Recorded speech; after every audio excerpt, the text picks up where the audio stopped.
Norway ঘোষণা দিয়েছে ইসরায়েলের প্রধানমন্ত্রী বেনিয়ামিন নেতানিয়াহু তাদের দেশে পা রাখলেই তাকে গ্রেফতার করা হবে। গাজায় ইসরায়েলের গণহত্যামূলক আগ্রাসনের বিরুদ্ধে কঠোর অবস্থান নিয়ে এই ঘোষণা দিয়েছে বিশ্বের অন্যতম সুখী দেশটি। নরওয়ের রাজধানী অসলো থেকে জানানো হয়েছে, আন্তর্জাতিক অপরাধ আদালতের জারি করা গ্রেফতারি পরোয়ানার প্রতি তারা অঙ্গীকারবদ্ধ।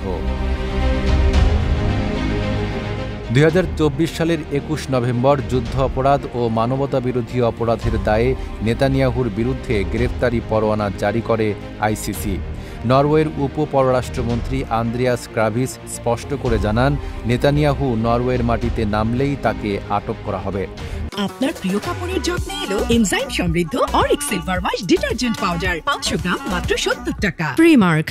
তিনি বলেন, আইসিসির অন্যতম সদস্য হিসেবে নরওয়ের আইনি বাধ্যবাধকতা রয়েছে এই সিদ্ধান্ত বাস্তবায়নের।